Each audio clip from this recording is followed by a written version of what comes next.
ایک عورت 3 وقت میں اللہ کے بہت قریب ہوتی ہے۔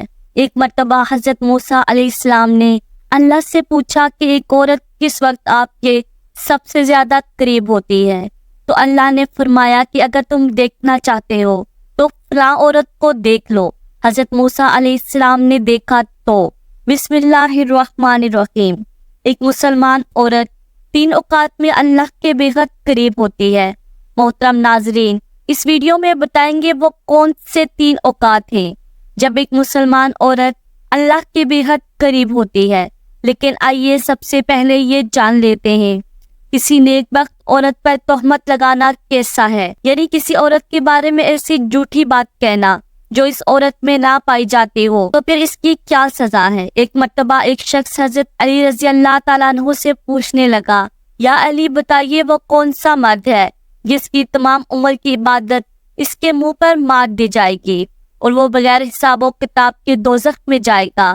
بس جیسے ہی یہ پوچھا گیا تو حضرت علی رضی اللہ تعالیٰ عنہ نے فرمایا، اے بندہ خدا، یاد رکھنا کہ میں نے اللہ کے رسول صلی اللہ علیہ وسلم سے سنا ہے کہ جو مرد کسی عورت پر تہمت لگاتا ہے تو اللہ اس مرد کی ساری نیکیاں اس کے منہ پر مارتا ہے اور اللہ کے فرشتے اس پر مسلسل لعنت بھیجا کرتے ہیں، اور یوں وہ دنیا میں رسوا ہو جاتا ہے اور آخرت میں کسی بھی نیکی کا صلہ نہیں پاتا۔ وہ شخص پوچھنے لگا، یا علی کسی عورت پر تہمت لگانا اتنا بڑا گناہ کیسے ہے؟ تو حضرت علی رضی اللہ تعالیٰ عنہ نے ارشاد فرمایا کہ اے شخص، کسی پر تہمت لگانا یعنی کسی کی عزت کو قتل کرنا۔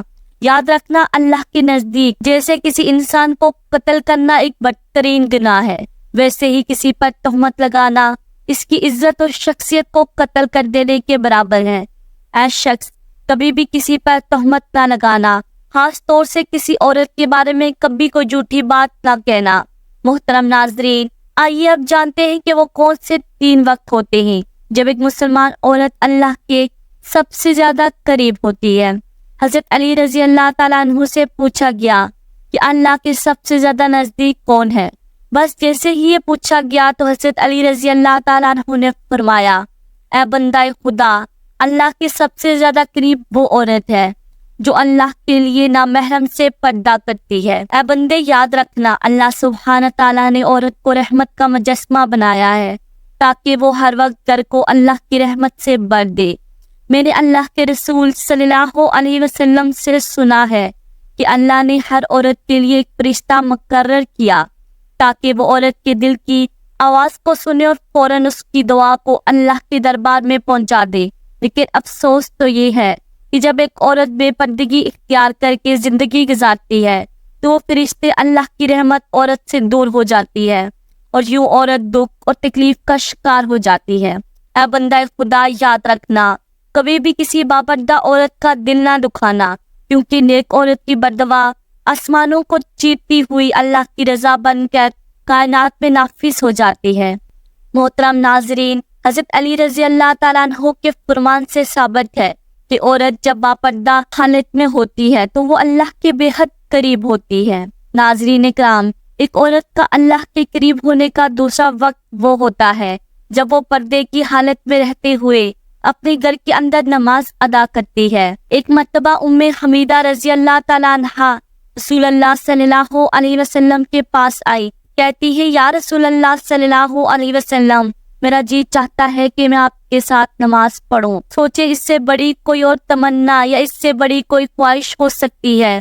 رسول اللہ صلی اللہ علیہ وسلم کی امامت میں نماز پڑھنے کا موقع مل جائے، اس سے بڑا بھی کوئی خوش نصیب ہو سکتا ہے؟ رسول اللہ صلی اللہ علیہ وسلم نے فرمایا، میں جانتا ہوں تم میرے ساتھ نماز پڑھنے کو پسند کرتی ہو، لیکن رسول اللہ صلی اللہ علیہ وسلم نے فرمایا، جو تم اپنے دار میں یعنی اپنے گھر میں نماز پڑھو گی وہ کسی مسجد میں جا کر پڑھی جانے والی نماز سے بہتر ہے۔ رسول اللہ صلی اللہ علیہ وسلم نے فرمایا، چھپ کے جو عورت نماز پڑھے گی وہ سب سے بہتر ہوگی۔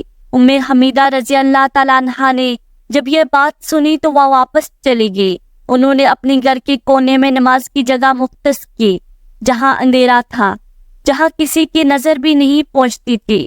رسول اللہ صلی اللہ علیہ وسلم کی صحابیہ پھر وہاں ہی نماز پڑھا کرتے یہاں تک کہ وہ اپنے رب کے پاس چلی گئی۔ تو محترم ناظرین، ثابت ہوا کہ جب ایک عورت اپنے گھر کے کمرے کے اندر حضور سجدہ ریز ہوتی ہے تو اس وقت وہ سب سے زیادہ اللہ کے قریب ہوتی ہے، پھر وہ جو بھی مانگے اللہ تعالیٰ عطا فرماتا ہے۔ محترم ناظرین، ایک مرتبہ حضرت موسیٰ علیہ السلام نے اللہ سبحانہ تعالیٰ سے پوچھا کہ اے میرے مالک و خالق، مجھے یہ بتا اس وقت میں یعنی اس موجودہ دور میں تجھے سب سے عزیز کون ہے؟ اللہ تبارک و تعالیٰ نے جواب دیا، اے موسیٰ، اگر دیکھنا چاہتے ہو کہ مجھے عزیز کون ہے تو جاؤ کنعان کے گاؤں میں، وہاں ایک عورت رہتی ہے، اس کا نام دیال ہے، وہ اس وقت مجھے سب سے زیادہ عزیز ہے۔ حضرت موسیٰ علیہ السلام کے دل میں یہ بات پیدا ہوئی کہ میں بھی اس اللہ کی عزیز بندی کی زیارت کروں، دیکھوں تو آخر وہ ہے کون اور ایسے کون سے عمل کرتی ہے کہ جس کی وجہ سے اللہ کو عزیز ہے۔ حضرت موسیٰ علیہ السلام چلتے رہے، بڑھتے رہے، اس گاؤں پہنچے تو کیا دیکھتے ہیں؟ ایک ٹوٹا ہوا گھر ہے۔ اس ٹوٹے ہوئے گھر میں ایک عورت رہتی ہے جس کے نہ ہاتھ ہے، نہ پاؤں ہے، نہ ہی آنکھیں ہیں، نہ ہی کان، صرف ایک زبان ہے جو اللہ سبحانہ تعالیٰ کا شکر ادا کر رہی ہے۔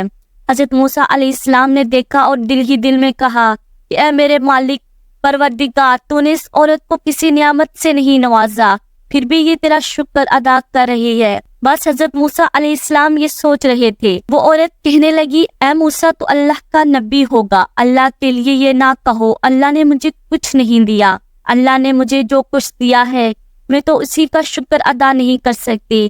تو حضرت موسیٰ علیہ السلام نے پوچھا کہ وہ کیسے؟ تو وہ عورت کہنے لگی، اے موسیٰ، اللہ مجھے قدم دیتا اور میں ان قدموں سے چل کر باہر جاتی تو یقیناً گناہ کرتی، لیکن اللہ مجھے عزیز رکھتا ہے، اس لیے ایسے تمام گناہوں سے بچا لیا۔ اگر مجھے ہاتھ دیتا تو شاید میں اللہ کی مخلوق پر ظلم کرتی، تو اللہ نے مجھے ان گناہوں سے بچا لیا۔ اگر آنکھیں دیتا تو شاید میں نامحروموں کو دیکھتی، تو اللہ نے مجھے ان گناہوں سے بھی بچا لیا۔ اگر اللہ مجھے کان دیتا تو شاید میں گانا بجانا سنتی، یہ بات سنتی، اس لیے اللہ سبحانہ تعالیٰ نے مجھے ان گناہوں سے بھی بچا لیا۔ صرف مجھے ایک زبان دی ہے تاکہ میں اس زبان سے اس کا شکر ادا کر سکوں، اور اللہ سبحانہ تعالیٰ نے میری روح کی آنکھوں کو اتنا منور کر دیا ہے کہ میں نے کبھی تمہیں دیکھا ہی نہیں، پھر بھی میں تجھے پہچانتی ہوں، تو بتاؤ میں اس کریم و رحیم اللہ کا شکر کیوں نہ ادا کروں؟ تو ناظرین، یہ سب سن کر حضرت موسیٰ علیہ السلام رونے لگے اور کہنے لگے، تمہارا ایمان تمہیں اللہ کے قریب کرتا ہے۔ تو ثابت ہوا کہ اگر اللہ کسی عورت پر کوئی آزمائش ڈالتا ہے تو اسے چاہیے کہ اس آزمائش پر راضی ہو جائے اور ہمیشہ اللہ تعالیٰ کا شکر بجا لائے، کیونکہ ایسی عورت جو آزمائش کے باوجود اللہ کی شکر گزار ہوگی، پھر یہی وہ وقت ہے جب وہ اللہ کے بے حد قریب ہو جاتی ہے۔ احادیث مبارکہ میں عورتوں کے بیان کردہ اوصاف کی 3 اقسام ہیں۔ اس میں سے پہلی قسم کی عورت جن اوصاف کی حامل ہوگی وہ یہ ہے، وہ عورت نرم ہو، نرم مزاج ہو، بردبار ہو، خفیفہ ہو، یعنی پاک دامن ہو، وہ عورت مسلمان ہو، اپنے شوہر سے بہت محبت کرنے والی ہو، وہ عورت زمانے کے خواہشات کے مقابلے میں اپنے شوہر کی مددگار ہو، مگر شوہر کے مقابلے میں خواہش زمانہ کی مددگار نہ ہو۔ خفیفہ اور پاک دامن ہونا یہ عورت کا وصف ہے اور سب سے اونچا وصف ہے، جس کا قرآن کریم نے بھی ذکر فرمایا ہے۔ ترجمہ: نیک عورتیں فرما بردار ہوتی ہیں، مرد کی غیر موجودگی میں اللہ کی دی ہوئی حفاظت سے اس کے حقوق کی حفاظت کرتی ہیں۔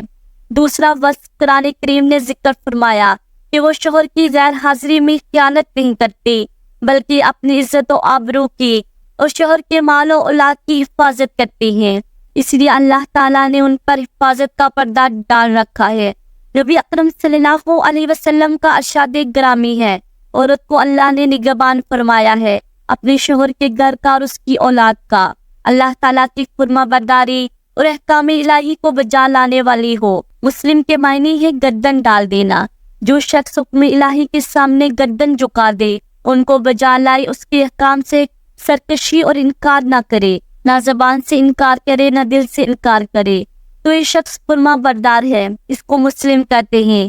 اور جو شخص حکم الہی سن لیتا ہے لیکن ماننے کا جذبہ اس میں پیدا نہیں ہوتا اور اس کی خواہش نفس اس کو دوسری پٹی پڑھاتی ہے، تو اس کی مسلمانی میں نقص ہے۔